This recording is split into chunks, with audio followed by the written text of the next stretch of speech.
He's like that. This episode of the Bucktails podcast is presented by Pistol Creek for those who enjoy the journey as much as the destination. Thank you for listening.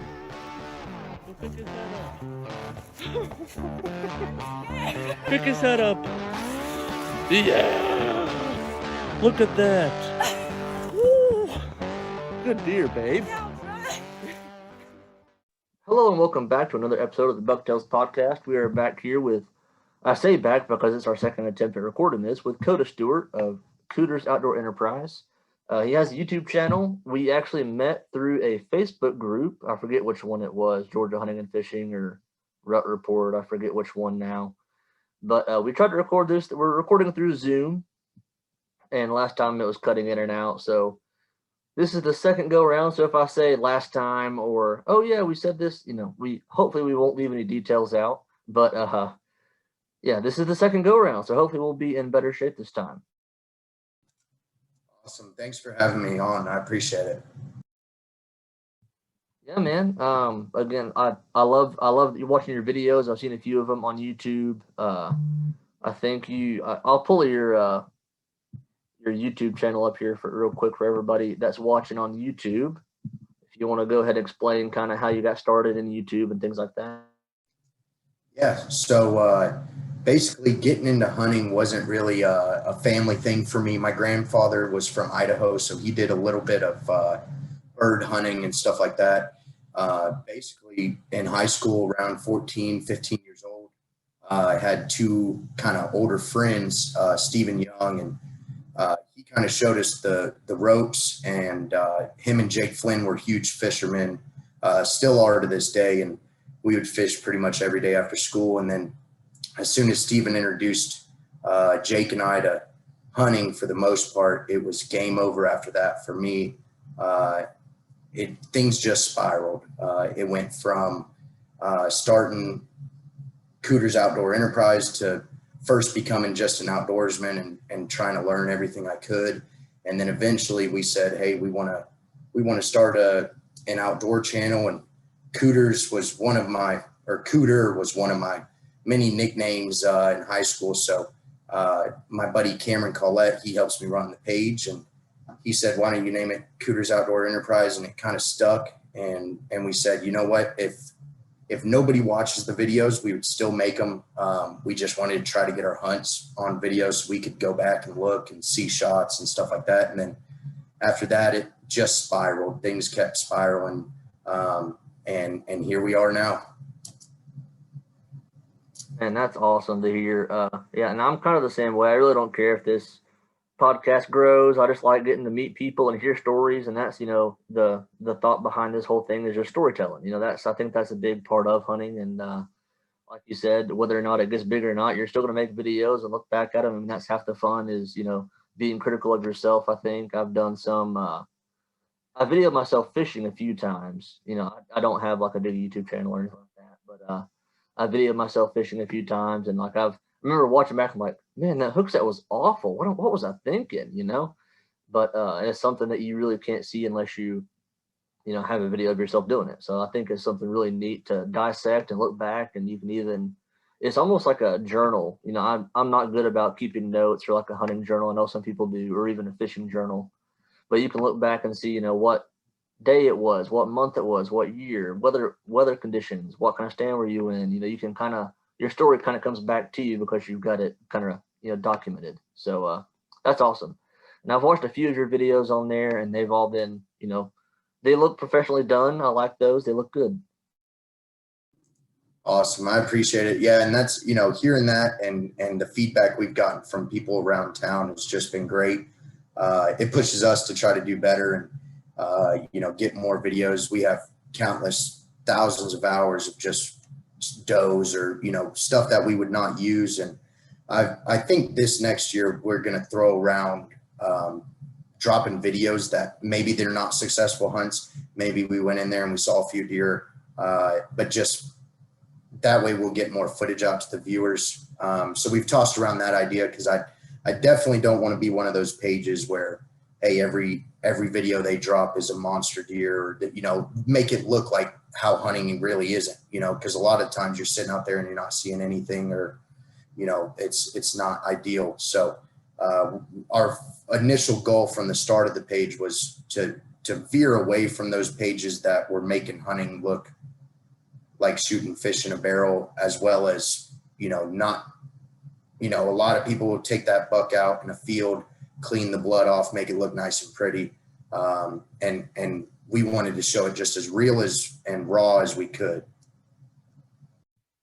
Yeah, no, I agree wholeheartedly with that. I watch a lot of fishing on YouTube, or even the pro bass tournaments, things like that, and that really does give people kind of a unrealistic expectation of what's going to happen. Like you said, like the hunting public is one that I follow a lot, and they kill big deer everywhere they go. They came to Georgia and killed a good one, and you're just like, man, they are like on it. But a new hunter might see that and be like, man, why am I not seeing any deer? If they've seen a few and not seeing any big bucks, they might think they're doing something wrong.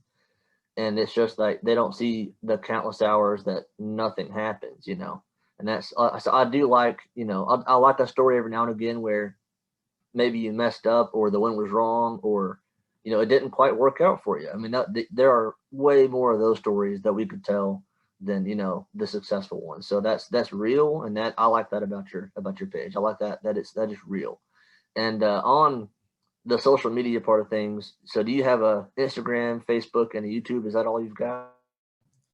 Yep. So we're on Instagram, Facebook, and YouTube, all under Cooters Outdoor Enterprise. And then that's pretty much it for social media.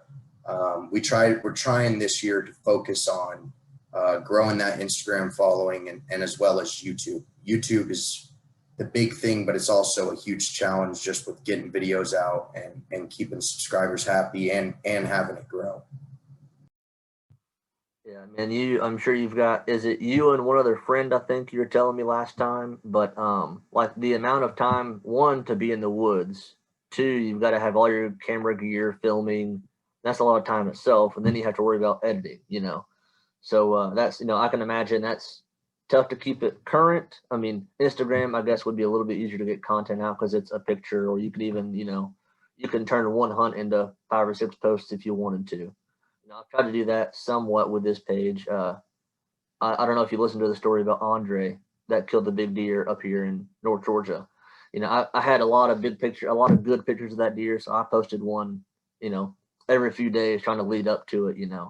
But yeah, no, definitely content is hard to not hard to come by, but it's hard to curate and put together, I guess would be the correct way to put that.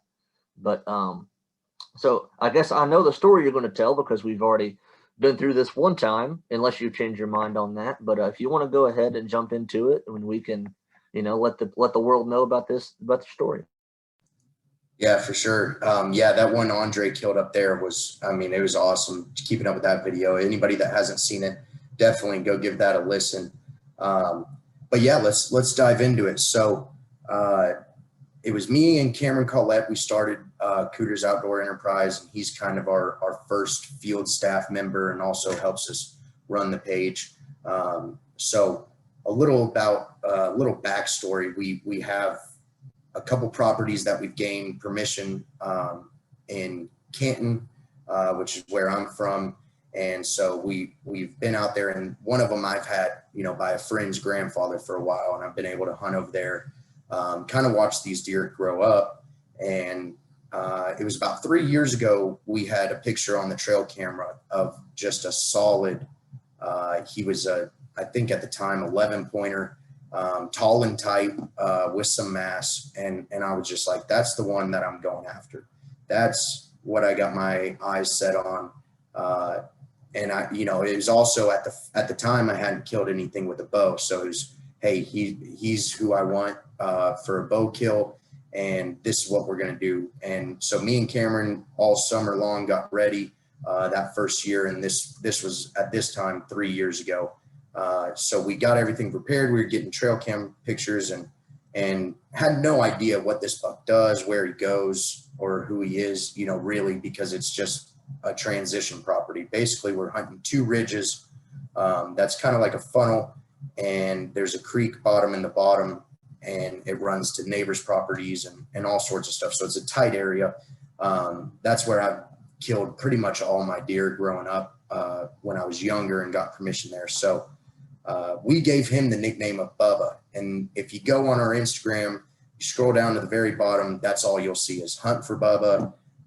There's also Hunt for Thick Rick, which at the same point was the deer that Cameron Collette, that helps me run the page, was chasing after. They were running partners all summer long, pictures of them together, putting on mass and watching them hit the corn, hit acorns and stuff like that in the later months. So that first year and I actually have it saved in my phone. So when, and I don't run any cell cams or anything like that, just traditional regular cameras. I think that we both talked about.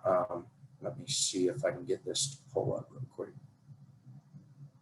Yeah, I haven't got into the cell cams yet. I would like to, but my issue with those right now is at our hunting club. It's in Wilkes County, Georgia, and cell signal is so like spotty down there. I mean, even for a cell phone. So I wouldn't want to spend the money and then have it not work. So that's my, I'd love to have one. They're great tools. I feel like, but it's just hasn't worked out to get one quite yet. No, I agree that I'm in the same boat. Cameron's got 110 acres in Taylor County. We've run one spy point on it and it just didn't work out. And then anything else is just a little too rich for my taste as far as spending that type of money. But so that first year we were hunting for him was 2018-19. So the total sits for him at that property, we hunted 52 days. So that was afternoon and evening. So 52 total days for him, which, some guys go in there and they really hammer it and they get in more hunts. I try to do my best with work and stuff like that. There was 2 mornings he gave us an opportunity. One was a random Tuesday, no cold front, nothing to put him there really. He just moved in. He came about 7:15. And then the second time was a little bit later in the season, right before he really takes off. So fast forward to the next year, we kind of ended up not being successful that year. I shot an 8-pointer with my bow and got my first bow kill that we nicknamed Pretty Boy. He's on the page as well. And that was our first year really filming and getting into things. So going into the next year, basically what we found out was right around the first or second week of October, he comes in and then he vanishes right before, basically getting ready for pre-rut activity. So he's gone and he doesn't show up again until January after season. We get a picture of him. So we're going into this next year and we're saying, hey, he's still around. We got summer pictures of him. We knew if there was any chance to kill him, it was going to be early season. Now, Thick Rick, the buck that Cameron was after, that one was a little bit different. And it almost makes you think about home ranges. And I've heard a lot about a deer's home range. But it definitely seemed like Bubba, he wasn't living there. That's where he was in the summer. And then Thick Rick, he was born and raised in that area. We saw him a couple times. Cameron was trying to get on him a couple different times.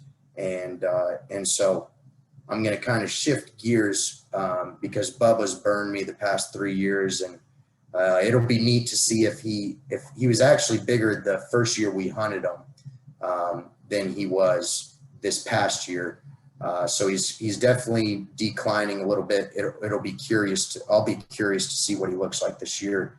But getting into the full story. So there's a little bit of backstory of the 2 deer. The one I'm going to tell today is about Thick Rick with Cameron. So we got in there and this was last season as well. So it was right around October, right when things were starting to ramp up. And on our YouTube page, I believe it's called Thick Rick North Georgia Giant. So that was one of our first videos that we put out. But basically right at that funnel, right where it goes to the end of the creek, we were sitting there and hunting, and how we had it set up was the two ridges, and I'm basically facing Cam and he's facing me. We're about 70 yards apart from each other. So, and we're bow only because it's bow only spot. And so we're waiting on that deer to come in, and we're hearing something over to our right, just about at the same point. A little 4-pointer came out from my left, worked down the ridge, came right in the middle. Cameron was looking at him, and Cameron has put in years and years of work, both with me and also down in his property in Taylor County, and really just hasn't killed that hammer of a deer. So that was his goal, was hunting Thick Rick. At the same point to our right, we hear leaves start crackling, and so we look over there, and it was almost strange because and even in the video, when I first watch it, and when you first click on the video, you might not even see the deer because it's either a tree or something, but he appeared pretty much out of nowhere.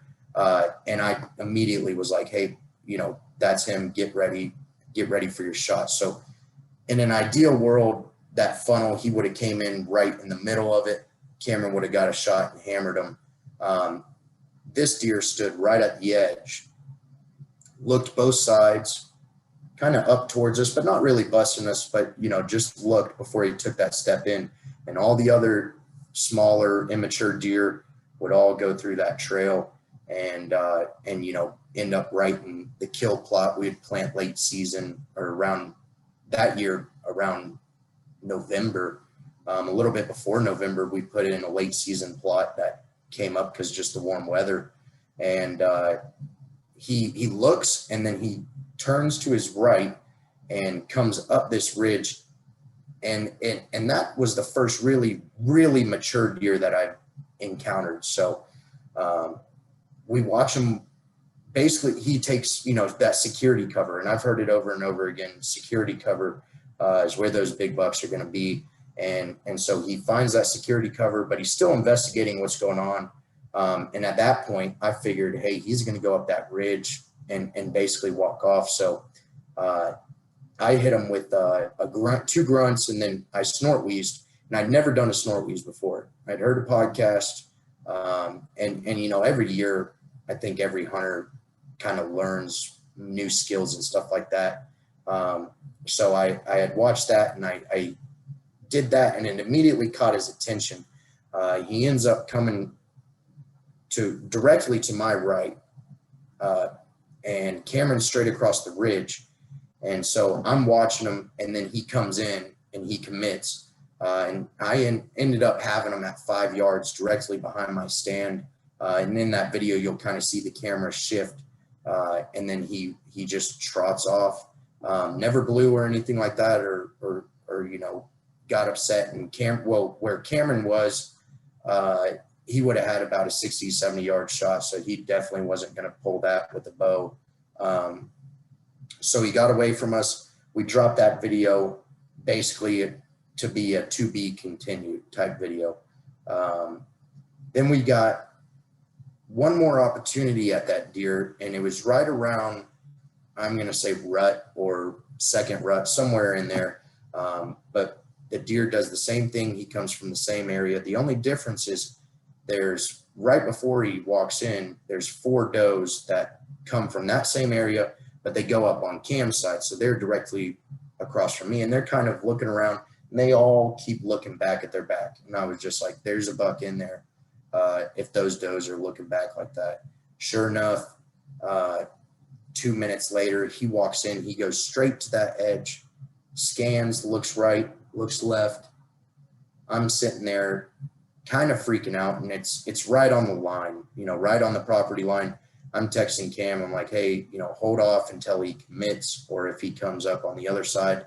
And he ended up, those does started running off. And as soon as they ran off, he sprinted right up the same trail that they were on behind Cam. And so we ended up, long story short, we never got that deer, and we never got Bubba. But that's what founded our page. This past year, this current season, Cameron was able to kill a nice 8-pointer down in Taylor County, his first great buck, and he ended up shooting it actually while it was running in the rut, running shot, and dropped it, and basically he walked right up to it. It was right where he thought it was. So I mean, other than that, he had a spike on the wall, and he shot that 8-pointer. I think it had 16 and a half inch spread. So it was definitely good for that county. And then come to the next year, going into this current season that we just finished, I had a neighbor that I knew was kind of hunting the area, but not sure. I'd heard a little bit about him, and through a friend, through Steven actually, who got me involved in hunting. And he was asking about Bubba. He's like, "Hey man, you got him on trail cam? You got him on trail cam?" I kind of played dumb and was like, "No, I don't have him on trail camera." And then eventually he called me out. He's like, "Man, I know you got him on trail camera because I got him on trail camera." And through speaking with him, what we know, and I guess the information that we have to go off of based on this past year, was Thick Rick never showed up, and he mentioned us late season. I think someone got a shot off on it, one of the other neighbors that he knew about, and the buck actually never got recovered. So we didn't get any chance to have any redemption with him. I know he definitely would have been killable in that area for sure this past season if he was still around. But that's the tale of the tale, and it's been a blessing to see where we've come so far, as well as Cameron getting his first respectable buck down at that property. He's put in work since he was born at, pretty much. And the big thing is, hey, some seasons people think it's just going to be that dream. It's going to be the home run. But it's not a lot of the time. Taking that time to enjoy the people that you're at with at deer camp or doing the early season work and the fellowship, kind of like we talked about, is really what it's all about. And this page has brought me more of that, and more people that I would never know they even existed on this world if it wasn't for this page. Yeah, for sure.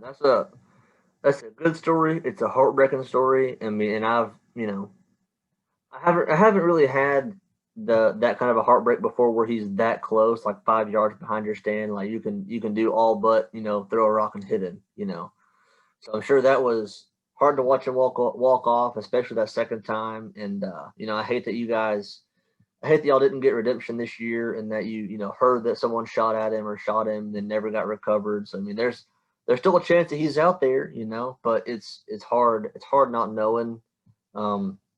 Yeah, this year was kind of a slow year for me as well. I killed a doe with my crossbow early in the season, and then we had a couple of target bucks. We had a few down at our hunting club. We didn't get to go as much because my wife and I had our baby back in November. November 5th was the due date, actually. So right in prime time rut for down south. But I made jokes with my wife whenever we found out the due date. I'm like, great, first week of rut. She's like, shut up, Eli. So didn't get to hunt down there a whole lot this year. But we did have a couple of good bucks on camera up here. And like I said, I already told you about this, but we talked about a home range a little bit. And we had this buck on camera for all summer long. I mean, we got to watch him in velvet. He was in the trough. I think this buck grew up on our property, and so he was used to eating out of the trough. He had been there for a few years. My wife actually killed a buck a couple of years ago that has like the same exact shaped rack, like has nice G2s, but like almost like crab claws on both sides. But same shape. So the genes were there.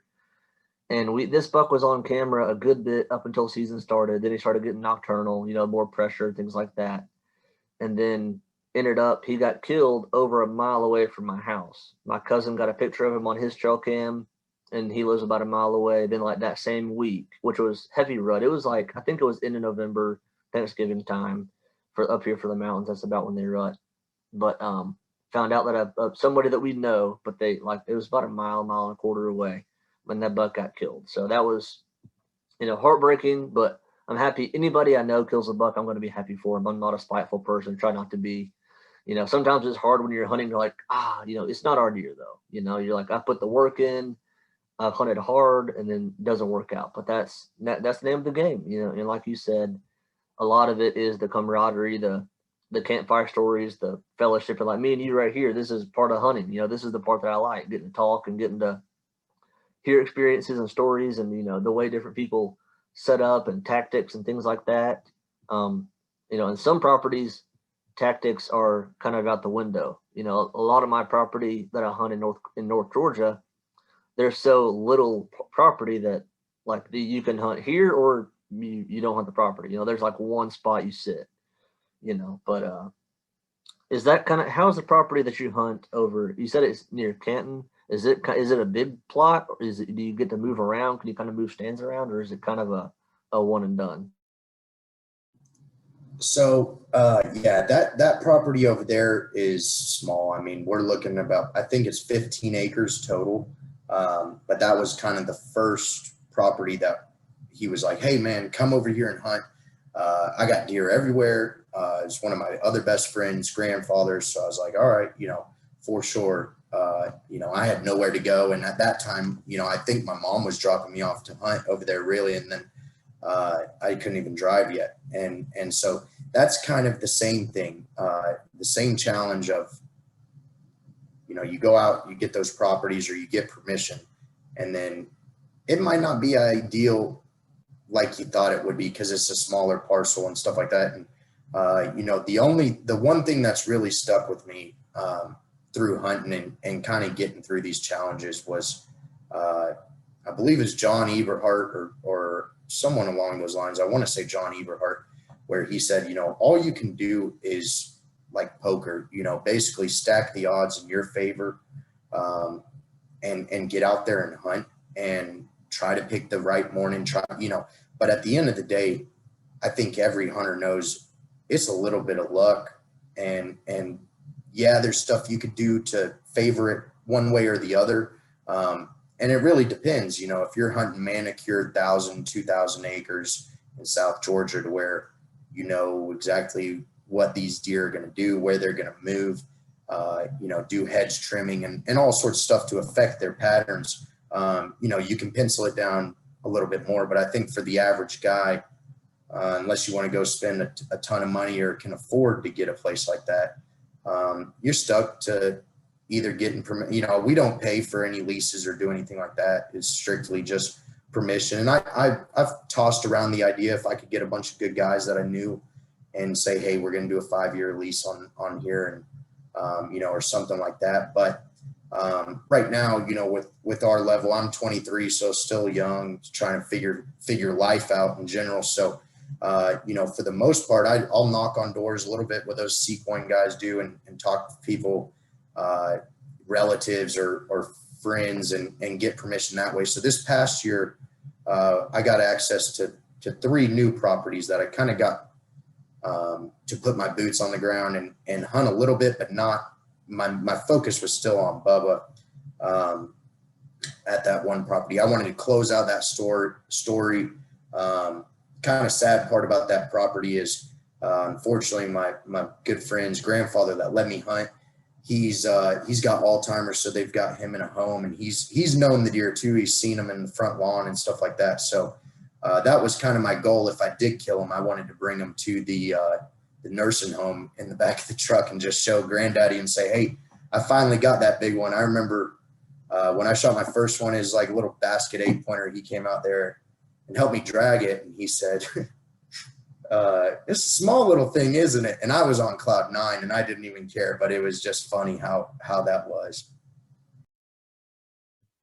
No, that's good. That's good. I think some of those smaller properties at times can even be harder to set up right, to get in the right tree, to make sure the wind's right and your access isn't going to bump the deer out, But no, that's awesome. On the hopefully you will get to show him that deer if if it does happen, or you'll get to show him something off that property at least. That'd be a cool story, cool little added bonus to getting to kill one.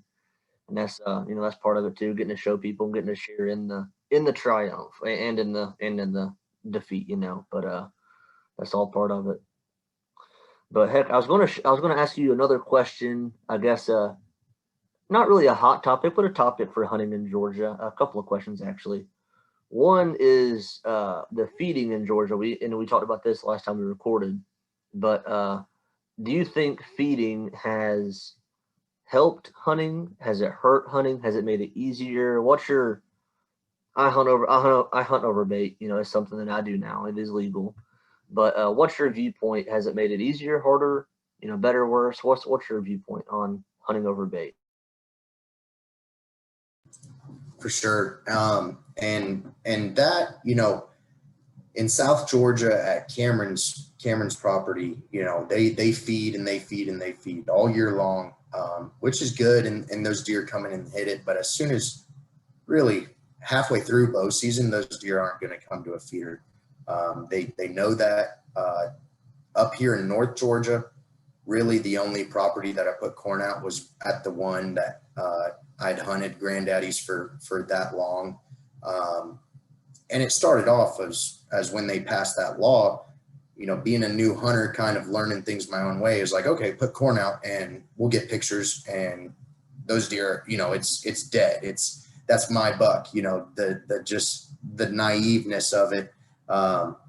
And what I've seen, especially this past year, was there's a couple points early season. I think it's great. Let them get the mass on, let them feed up and get fat before they lose it during the rut, and they're just running and not worried about food at all. But also, I kind of use it as just get inventory. I don't think I'm going to kill a deer in there on corn, 9 times out of 10. And any hunter that knows that's not going to happen. We'll fool around with public land a little bit. And when we're doing that, for the most part, of course you can't bait out there, but that's shown me, hey, go find that hot oak that's dropping acorns, or that's basically candy to a deer. Try to find that. And there's times that I've seen, and now things are starting to click, a lot of the times, and I haven't been hunting for that long, since I was about 14 or 15. And at that time, nothing really clicks. You're trying to take in everything. Now, a couple years later, it's okay. They'll hit that corn early, and then they're really not going to hit it. They're going to find that natural browse or acorns or whatnot. And at that property at Granddaddy's, they're lucky because there's just white oaks everywhere. And when they drop, I could put 2 or 3 bags of corn and it won't get touched for 2 or 3 weeks. It'll start, stinking and getting rotten with the rain. Yeah, I think that I agree with you there. There's definitely times of the year where they'll come to it, and you can see deer in the daylight, things like that. Early season, and then late season they'll come back to it. And late season, and that's really when food plots are good too. But yeah, I agree. I think deer that have grown or like been raised on the corn know the feeder's there. Those bucks might be susceptible, but at the same time, they're still wild animals. And like if you're putting pressure in there on them too much, like the corn's not like it's not as easy. And like we're all naive. We're like, oh no, it's gonna happen. It's gonna happen, and it doesn't 95% of the time. Um, but no, I think it's a good thing. I think it does help some people, and like you said, it's supplemental food. It helps the antlers grow. I mean, and if you have more people feeding in the same county, like high protein diets for the deer, I mean, the herd will be healthier. So I think that's a big benefit to it. And you're talking about white oaks a second ago, and I was listening to it was a podcast by the Deer Lab at Mississippi State University, like their wildlife biology program. They did a study on white oaks versus red oak acorns and like times of the year when they hit them. And they were saying that the germination period for a white oak acorn is like 2 or 3 days, or like it's less than a week. So once those are on the ground, that's why deer are like so crazy over white oaks right when they're falling, because right when they fall, they're the best. They're good to them. But once those are on the ground for a week or two, you got to find the ones that are currently dropping. That was what their study was showing. And then on another or on the same property, they were looking at red oaks. They put out I forget the numbers. It was like hundreds and thousands of acorns they put out of red oak acorns on certain trees. and they were saying the germination period on a red oak acorn is like, I think it was months. Like it takes it a while before it actually germinates and starts to, sprout. And they said on this property in Mississippi, it was like 5 or 6 weeks post rut that these red oak acorns, these spots where they had planted or like put more acorns on the ground, like simulating a massed year, like a good year, 5 to 6 weeks post rut, deer started showing up and eating. Like and they said it was anything from yearlings to mature does to young bucks, mature bucks, all the above, daylight, dark. I forget the exact percentages now, but that's something I had never heard about is, hunting red oak acorns late season. Because I mean, 6 weeks post rut, we're talking January, like early January. And I had never thought about doing that in Georgia. And that's something I want to look at in the future, see if like, well, heck, I'll put a camera up and see if that's actually true here. It'd be some little extra tactic that people may not think about for a morning spot or whatever, late season, find a red oak and then hunt the red oaks. And I hadn't heard that, and it's kind of crazy because maybe that's a puzzle piece for me with those white oaks, because they'll hit them and they'll hit them hard, and then whatever's left is left till right now. I could go out there right now, and there's spots on the property walking in for 5 in the morning or so, where I've almost slipped because there were so many acorns on the ground. I've always wondered walking out, and just till you said that, and I'll have to check them out, that Deer Labs, and listen to that a little bit more, because I've always wondered, well, why won't they come hit these ones that are all over the ground? And they wouldn't touch them, but when they were dropping, you could find, you could tell in the leaves, the hooves were in there, you're finding deer poop, you're finding all sorts of sign in there that, hey, they're in here eating, the ground's tore up and stuff. So, you learn something new every day, but I definitely, that's a good tip.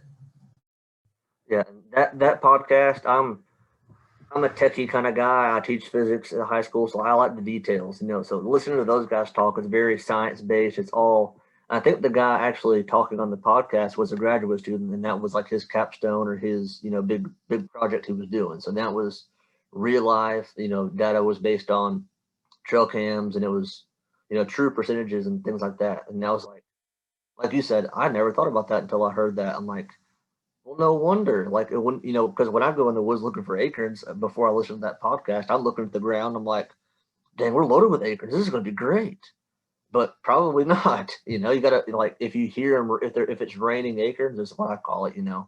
If it's raining acorns, then hey, you may be in good shape, but otherwise, it may be a tough go of it. For sure. No, I totally agree with you. I did want to ask, just because this, it's Georgia and we're both here. And I've seen, I got emailed a poll, but about this turkey season and maybe changing the tactics up on the bag limit, dates, how many you could kill, or if you could kill one per day, or how they're going to do it. And just kind of your thoughts on it, and the overall turkey population in Georgia, plus kind of the COVID boom of last year, right at turkey season. Everybody was quarantined, and those WMAs or people that really didn't, maybe went out 2 or 3 mornings, hunted every single day. Yeah, that was actually the second question that I was wanting to bring up to you. So I'm glad you said something about it. But I'm kind of torn. But I mean, honest, I wish I had the actual data that the DNR has, because they talk about how the population has been declining. I would like to know, like, how much is it declining? I mean, and here talking to people, you hear about public land up in the mountains. The turkeys aren't there like they used to be, and things like that. And I'm sure there are, specific properties in Georgia that are still loaded with turkeys. I read comments on Facebook about this topic, and some guys are like, well, on my property, we're fine. We've got hundreds of turkeys. There's no problem. But that's not the case statewide. And I'm not selfish enough where, like, oh well, no, I need to kill 3 turkeys. Like I'm if they wanted to, I think I voted yes to everything. Like any kind of restriction, I voted yes to, just because if the population is hurting, then this is at least something we can do. Now, is it going to solve the problem? I don't think so. Um, I think a lot of it is the predatory species like raccoons with eggs, coyotes, the predatory species to turkeys, especially the young. I think that's a big problem.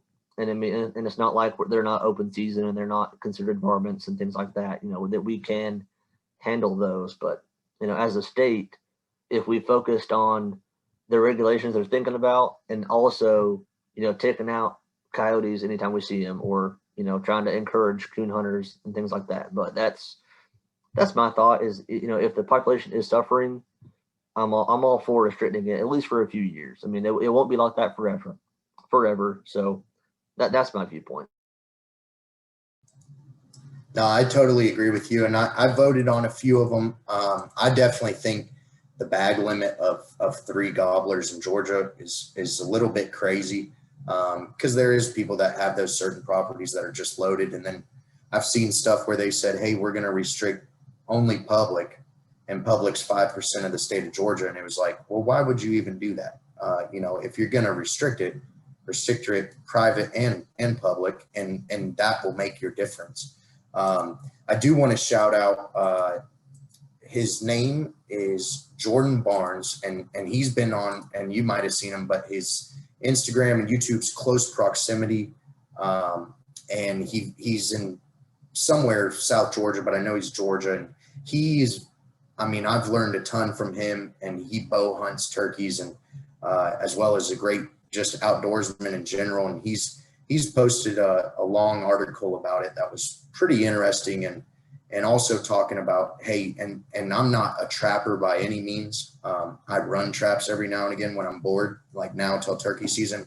But taking some of those species, off the fur bearers list, to where they can, like coyotes, be trapped year round, to try to increase those populations. And for the most part, I don't know about yourself. I mean, we'll hunt a little bit of private for turkey season, but for the most part, we're public. And I've around here have gone on several different WMAs and found the sign, found feathers, found turkey turd and all sorts of stuff. But I've also, this past year, when I really was scouting, and I've never killed a gobbler, I'll be the first to admit that too. So I've gotten close, but I found 4 different nests with the eggs still around that had all been just destroyed and eaten this past year on public, just from natural predators. And I think with those eggs on the ground and stuff like that, we got to do whatever we can to protect those eggs, because that's how you're going to change the population. You could put a bag limit on it and say, hey, you get 1 gobbler a year, and we probably wouldn't see much of a difference, I don't think, until certain restrictions on trapping, as well as, trying, like you said, encourage people to, there's stuff to do year round if you want to do it year round. If you want to sit and wait for turkey season to get here and not do anything, by all means, go for it. But being a full-fledged outdoorsman, as well as anybody out here knows, it's a year-round gig, whether you're a turkey hunter, deer hunter, whatever you like doing. It takes all year. Yeah, for sure. And that's an interesting point you brought up on trapping. That's something that the state could probably do. I know that, up north, people sell furs, they trap, they can make a decent amount of, side money on furs they'll do beaver pelts or, any kind of little rodent type, they can sell the pelts for money. So, I mean, if the DNR could somehow get a program where it's almost like a bounty for the specifically turkey predators, where they would, get a little bit of money out, or some kind of a program up where people could sell the pelts to the state. And, that would be the encouragement that some people might need to, 1, get into trapping, or 2, trap more, that kind of stuff. And I'm not sure the rules or the law on trapping on public land. I don't know, but I mean, I know, like you said, I do hunt a lot of public land up here in the mountains for turkeys, but we also have them at our hunting club. So I mean, it really depends on the weekend. If I've got free time to go and be gone for 2 or 3 days, I'll go down there. But if not, within miles of my house, I've got spots I can go and walk in, and that's, and it can be good. They can be vocal. They'll gobble pretty good, but it all really depends on the pressure. If people have been in there calling like crazy and stomping around the woods a lot, then they'll shut up. They're there, but they're not going to talk back to you. They're going to be quiet, and that's something that I think kind of hurt hunting in the mountains this past year. Is like you said, COVID happened. Everybody was hunting. I mean, every spot you could see to park at where there was a truck or two. So and I'm all for getting people in the woods. It just makes it more difficult. You got to do some more scouting. Your normal spots may not work, that kind of stuff. But anywho, we've been on here for, I don't even know how long we've been on here now, probably pushing an hour. But I love the story, even though it was a heartbreak story. It's not always success. It's not always, sunshine and rainbows for in the woods for sure. But got to talk about a few topics in Georgia. So that'll be a little bit interesting to see if we get any comments or feedback on that. But thanks for coming on for the second time. First time to go out to the world, but second time coming on. I appreciate it. Thank you, man. I appreciate it and getting to know you a little bit better. And we'll definitely have to stay in touch and go hit some of those WMAs this year and hunt together, see if we can both change our luck a little bit. Yeah, heck yeah. Hopefully we can get a turkey story of a kill. We had a great story last year. My wife, we got super close, and I'll probably tell a story on here in the next few weeks, kind of getting ramped up for turkey season. But yeah, hopefully we'll have some kills to talk about, or heartbreak. Most of the time it's heartbreak in the turkey woods for me anyways. Usually it's like I'm 10 feet too far to the right, or like I thought he was going to do something and he came up right behind me. That's my luck in the turkey woods most of the time. But heck yeah, man, I appreciate it. We'll talk to you next time. The Bucktails Podcast, brought to you in part by Trick Sporting Goods in Dahlonega, Georgia.